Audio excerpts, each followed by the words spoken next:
Vamos dar sequência. Na aula passada eu falei do Media Query, né? Vou mostrar aqui um site para vocês, né? Desses mesmo aqui do Media Query, você clicando em qualquer um, você pode testar a adaptação dele. É interessante que eu não tinha mostrado, mas eu vou mostrar para que vocês entendam como se comporta o site responsivo, né? E o Media Query. Muita gente confunde site responsivo com layout fluido, ou aquele layout que muitos chamam de layout ajustável, né? Na verdade, ou layout adaptável. Na verdade, ele não é nada disso, ele não é fluido, ele não é ajustável, não é adaptável. É um novo modelo que você cria para que ele se adeque àquele tipo de dispositivo que você quer, né? Ou seja, um iPhone, ou seja, um tablet, e por aí vai. Então, não é basicamente um ajuste que o seu site faz automaticamente ali. É um novo modelo que você cria. Como assim? Vamos supor que, se esse é um site responsivo. Se ele fosse um site fluido ou ajustável, eu ia redimensionar aqui e as imagens elas redimensionariam proporcionalmente. Tá? Joia? Repara que isso não acontece. Olha, por exemplo, esse maior aqui, ele se manteve. Os menores, eles estão sim diminuindo e afastando. Chega numa próxima resolução, vamos supor que essa fosse uma resolução de tablet, eu nem viria eles estariam dessa forma aqui, ó. Então, repara como que ficou bem menorzinho. Se for uma resolução de desktop, né, até pode ser uma resolução também de um netbook, ó, ele ficaria daquela forma. Então, ele não redimensiona a imagem, ele cria um novo padrão. Olha aqui, ó, aqui está mostrando 4, se eu diminuir um pouquinho, já mostra 5. Se eu diminuir mais, ele já mostra vários, né, mas só que de uma outra forma. E se eu continuar diminuindo, redimensionando, ele só mostra esse da frente. Então, esse é um site responsivo, ele se adequa dependendo ali do dispositivo ou da resolução que você abre ele. Ele não é como aquele site fluido ou ajustável que você vai redimensionando e ele vai redimensionando o site junto e às vezes você aumenta, ele aumenta aquela imagem que fica com a resolução péssima, aquilo não se ajusta. Então, na verdade, ajuda um pouco esse tipo de site, mas ele era bom, né, quando a gente criava um site ajustável para desktop, que às vezes você tinha ali uma resolução de 1024 768, aí já abria em outro computador com a tela um pouco maior, um monitor um pouco maior, 1300. Então ele se adequa em resoluções próximas, mas já quando você abre em um celular, você tem uma dificuldade muito grande de trabalhar com ele. Se você abrir numa televisão, por exemplo,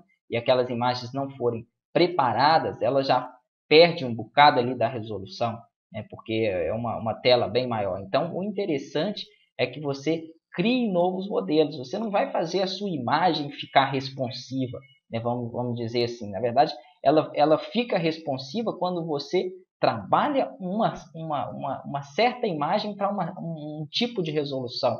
Então, por exemplo, esse meu aqui que eu estou gravando, a resolução dele é de 1366 pixels. Então, essa imagem ela ficaria nesse meu monitor dessa forma. Se eu abrir um de 1024, por exemplo, ela já ficaria desse jeito. Por quê? Quem projetou o site pensou em tudo isso antes. Ele não simplesmente deu uma largura e redimensionou a imagem. Ele pensou em imagens diferentes para resoluções diferentes, o que é muito interessante aí para um site responsivo e o que deve realmente ser levado em conta. Uma outra coisa também importante que tem que ser levado em consideração é o seguinte, né? E isso a gente tem que pensar muita coisa. Então, no decorrer do curso, nós vamos fazendo isso. Outra grande desvantagem de você apenas redimensionar a imagem e não replanejar ela. Qual que seria? Hoje em dia, muitos que utilizam, por exemplo, o acesso à internet de um móvel, de um celular, às vezes tem lá aqueles planos 3G. Então, já é lento, né? Não é todo mundo que usa ele já conectado no Wi-Fi, aí, numa banda larga, não. Então, você tem que pensar muito nesses usuários. A maioria utilizam planos de celular, às vezes paga ali 50 centavos por dia e acessa a internet.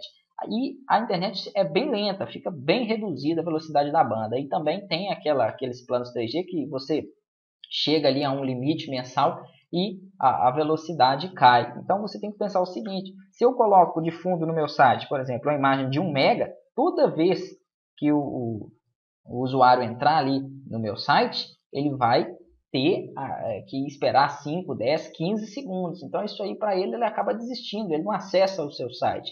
Então se você replanejar, você pode recriar, né, por exemplo, a imagem de fundo aqui, ó, vamos supor para um iPhone. com um tamanho muito menor. Isso vai ajudar aí, né, no carregamento dessa imagem. Então, ela vai carregar com uma velocidade muito maior. Então, até nisso você tem que pensar. Se você redimensionasse a imagem, isso não ia acontecer, porque mesmo ela ficando menor no seu site, o peso dela continua o mesmo. Na próxima aula nós vamos aprender algumas técnicas de como redimensionar e trabalhar com essas imagens menores para você ganhar, né, em velocidade no seu site, ou seja, para diminuir o tamanho daquela imagem, não o tamanho assim em proporção de pixel, mas o tamanho em proporção de mega. Na próxima aula a gente vai ver isso aí.